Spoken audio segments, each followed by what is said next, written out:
السلام علیکم ورحمۃ اللہ وبرکاتہ۔ آج ہم ایک اور ویڈیو کے ساتھ آپ دوستوں کی خدمت میں حاضر ہیں اپنے اسٹوڈیو میں، اور آج ہم آپ دوستوں کو یہ بتائیں گے کہ غزوہ بدر کی جو معرکہ تھا اس کے بارے میں اپنے سننے والوں کو اور دیکھنے والوں کو بتائیں گے کہ اصل میں وہاں پہ جو معرکہ ہوا تھا اسلام کے حوالے سے بہت بڑا ایک معرکہ ہوا تھا۔ تو ہم اپنے سننے والوں کو اس بارے میں بتائیں گے کہ وہاں ہوا کیا تھا۔ تو جو ابھی نئی نسل ہے، جو موجودہ نسل ہے، جن کو معلومات نہیں ہیں، تو ہم چاہتے ہیں کہ ذرا وہ بھی اس بارے میں ان کو بھی معلومات ہو جائے، تاکہ پتہ چلے کہ اصل میں وہ معرکہ ہوا کیا تھا۔ تو ہمارے ساتھ ہمارے دوست محمد عمران صاحب بھی موجود ہیں، اور ان کے ساتھ میرے پیارے دوست قدیر تنولی صاحب جو وہ بھی ہمارے ساتھ موجود ہیں۔ وہ بہت ہی جاندار طریقے سے جو ہے اپنے سننے والوں کو اور دیکھنے والوں کو بتاتے ہیں کہ جو بھی بات ہوتی ہے وہ کھل کے بتاتے ہیں، اور اکثر جو ہمارے ویور ہیں، جو دیکھنے والے ہیں، وہ کمنٹ میں بتاتے ہیں کہ جو تنولی صاحب ہیں وہ بہت ہی اچھا بولتے ہیں اور اچھا جو ہے وہ تجزیہ کرتے ہیں، اور جو بھی حوالے سے ہو، کسی بھی حوالے سے ہو، چاہے وہ فلسطین کے حوالے سے ہو یا پاکستان کی سیاست کے حوالے سے ہو یا کسی بھی حوالے سے ہو، تو ماشاءاللہ قدیر صاحب جو ہیں، تنولی صاحب، وہ بہت اچھے طریقے سے اپنے سننے والوں کو بتاتے ہیں۔ تو چلتے ہیں غزوہ بدر کی طرف۔ غزوہ بدر میں جو ہوا تھا اس بارے میں اپنے سننے والوں کو بتائیں گے کہ ہوا کیا تھا۔ تو غزوہ بدر دنیا کا فیصلہ کن جنگوں میں شمار ہونے والا معرکہ اسلام کے لیے اتنا اہم کیوں تھا؟ سعودی عرب میں مدینہ منورہ سے تقریباً 130 کلومیٹر دوری پر بدر حنین کا میدان موجود ہے، جہاں تقریباً 1400 سال قبل ایک ایسا معرکہ پیش آیا جسے دنیا کا چند فیصلے کن جنگوں میں شمار کیا جاتا ہے۔ حیران کن بات یہ ہے کہ عسکری اعتبار سے دیکھا جائے تو اس جنگ میں شامل افراد کی تعداد بہت کم تھی، تاہم اس جنگ کی اہمیت اتنی زیادہ تھی کہ مسلمانوں کی مقدس کتاب قرآن میں بھی اس دن کو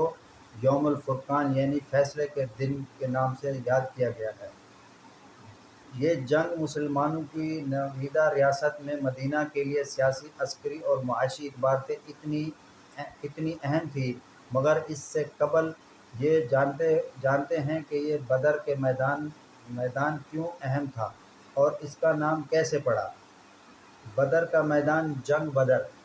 تو یہ وہ چیزیں ہیں جو ہمارے نئی نسل ہے، جن کو اس بارے میں معلومات نہیں ہیں، ان کو پتہ نہیں ہے، تو ہم چاہتے ہیں کہ ان کو بھی اس بارے میں معلومات ہو جائے۔ اکثر دیکھا گیا ہے کہ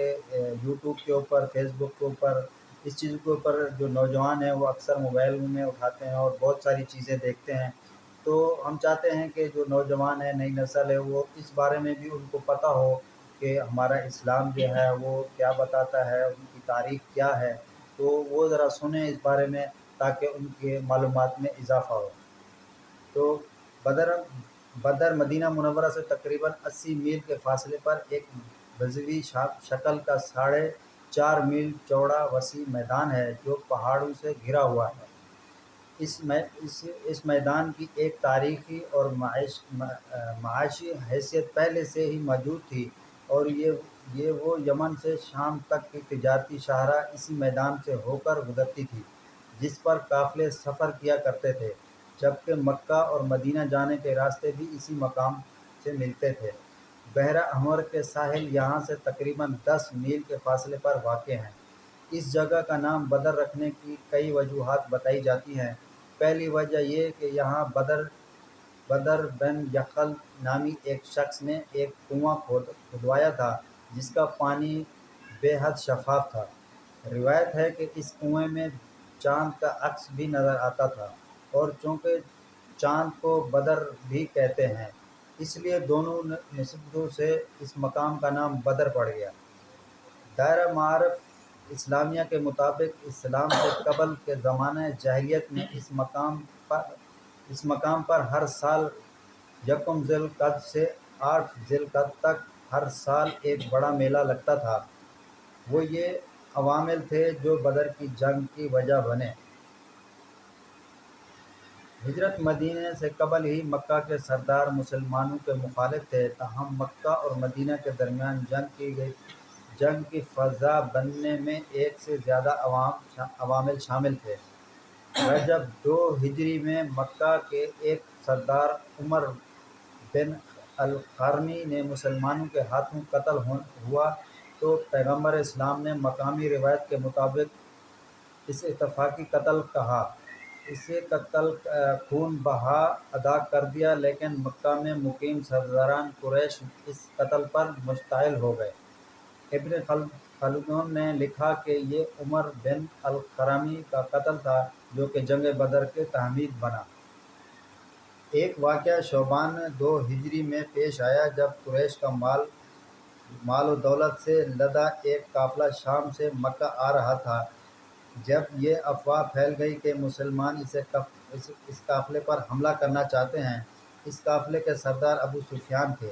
جس نے مکہ کی جانب سے ایک قاصد دوڑایا، جس کے جواب میں مکہ سے اہل قریش کا ایک قافلہ ابو سفیان کے قافلے کی مدد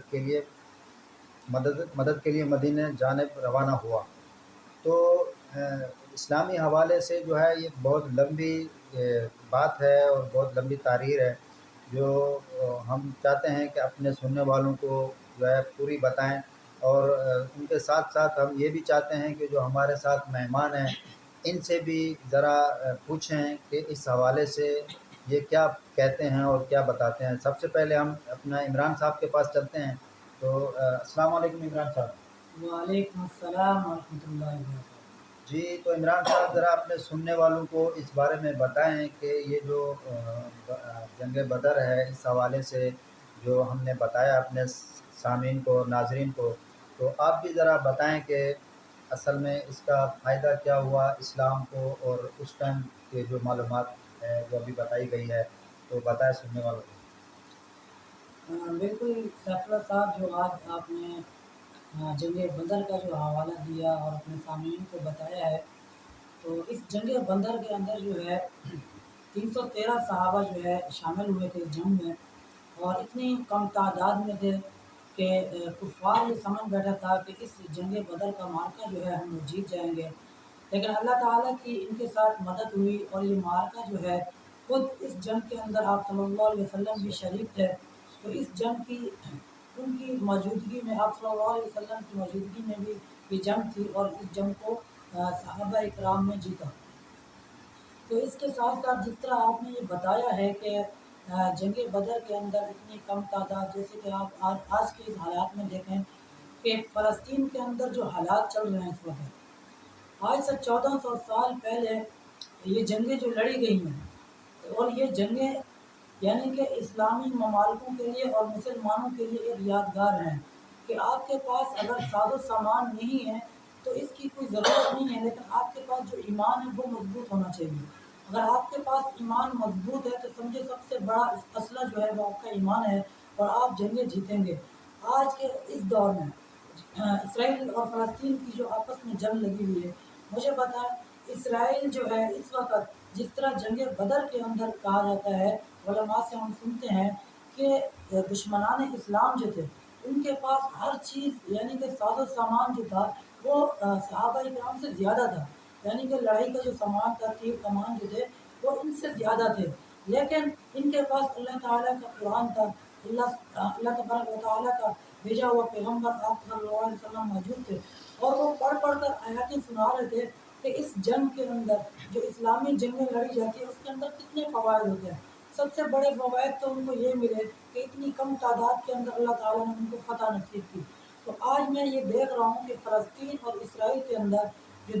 دشمنان اسلام ہے اور دشمنان مسلمان ہے، اس کے پاس پوری دنیا کی طاقت ہے، اس کے پاس ہر چیز کا ساز و سامان، اسلحہ بہت سب کچھ ہے، لیکن دوسری طرف جب ہم فلسطین کے مجاہدینوں کو دیکھتے ہیں وہ تنہا کھڑے ہوئے ہیں، باوجود اس کے کہ مسلمانوں کے ممالک 52-57 ممالک جو ہیں وہ طاقت رکھنے کے باوجود بھی اس جنگ میں نہیں کود رہے، لیکن اس کے باوجود بھی آج فلسطین کے مجاہدین نے ہمارے کو جنگ بدر کا واقعہ جو ہے وہ یاد رکھا ہے۔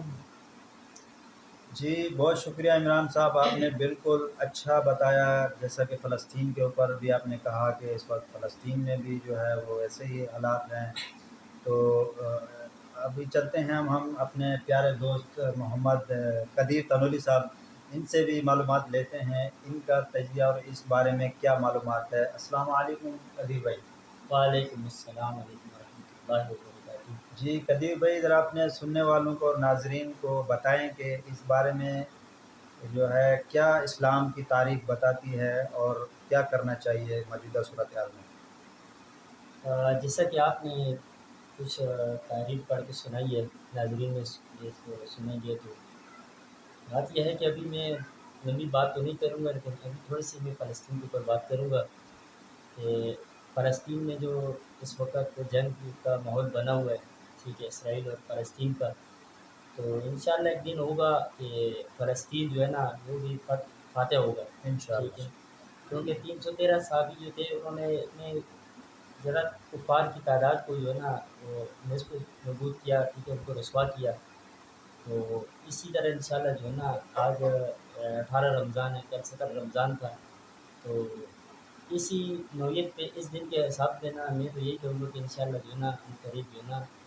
فلسطین جو ہے نا فاتح ہوگا، وہ انشاءاللہ۔ یہودیوں کو ختم کریں گے انشاءاللہ وہاں سے۔ جی بہت شکریہ محمد قدیر صاحب، آپ نے بالکل ٹھیک کہا، اسی دعا کے ساتھ کہ انشاءاللہ فلسطین جو ہے وہ فاتح ہوگا، اسرائیل جو ہے وہ ناکام رہے گا اور ناکامی کا منہ دیکھے گا۔ اور میں آخر میں محمد عمران صاحب سے کہوں گا کہ وہ اپنے ناظرین کو کیا میسیج دینا چاہتے ہیں۔ عمران صاحب۔ بالکل، میں یہ کہوں گا کہ حماس جو ہے فلسطین کی جو تنظیم ہے، اس نے مسلمانوں سے یہ اپیل کی ہے کہ آپ جو ہے فلسطین کا رخ کریں اور فلسطینی مارچ یعنی کہ فلسطین کا رخ کریں۔ اگر آپ لڑ نہیں سکتے تو کم سے کم آپ اس مارچ کے ذریعے جو ہے آپ فلسطین کا رخ کریں، تاکہ دنیا کفر کو پتہ چلے کہ یہ کہیں تنہا نہیں ہے، تمام مسلمان جو ہیں ان کے ساتھ کھڑے ہوئے ہیں۔ اور میرے خیال سے اس وقت بھی جو ہے وہ جو نیچے مسلمان ہیں یعنی کہ حکمرانوں سے ہٹ کے، وہ تو آج بھی ہم ان کے ساتھ ہی ہیں، اور انشاءاللہ ہم سے جتنا ہو سکتا ہے ہم دعائیں بھی کرتے ہیں۔ رمضان المبارک کا مہینہ چل رہا ہے، اللہ تعالیٰ اسی مہینے میں ان کو فتح نصیب کرے۔ یقین کریں کچھ دن قبل میں سوار تھا گاڑی میں، تو جب میں سفر کر رہا تھا تو میں نے ایک بزرگ کو دیکھا اور میرا دل اتنا خوش ہوا جب وہ فلسطینی سے اظہار یکجہتی کر رہا تھا۔ وہ سائیکل پہ سوار تھا اور ہاتھ دونوں اس نے چھوڑے ہوئے تھے، اور دونوں ہاتھوں میں جب اس کے ہاتھ میں فلسطینی پرچم تھے، اور مجھے یوں لگ رہا تھا کہ اگر آج یہ فلسطین کے اندر موجود ہوتا تو ضرور یہ کچھ نہ کچھ جو ہے اپنا حصہ ضرور ڈالتا، یعنی کہ دشمنان اسلام کے خلاف ضرور لڑتا۔ تو جو جذبہ عام مسلمانوں کے اندر ہے، اللہ کرے حکمرانوں کے اندر بھی وہ آ جائے، اور یہ فلسطین کی جو جنگ ہے یہ جلد از جلد ختم ہو اور فلسطین کے مجاہدینوں کو جو ہے فتح نصیب ہو۔ جی بہت شکریہ عمران صاحب، بالکل آپ نے ٹھیک کہا کہ فلسطین کے جو مجاہد ہیں وہ انشاءاللہ ضرور فتح یاب ہوں گے، کامیاب ہوں گے، ہماری دعائیں ان کے ساتھ ہیں۔ اور رمضان المبارک کا مہینہ ہے، تو ہم چاہتے ہیں کہ اس میں جتنے بھی ہمارے مسلمان ہیں، بہنیں ہیں، بھائی ہیں، وہ بھی ان کے لیے دعا کریں تاکہ ان کو جو ہے فتح ہو اور اسلام کا جو ہے وہ نام بلبال ہو، اور اسلام جو ہے واقعی میں ایک سچا مذہب ہے، اور اسی پہ جو ہے سارے قائم و دائم ہیں۔ السلام علیکم۔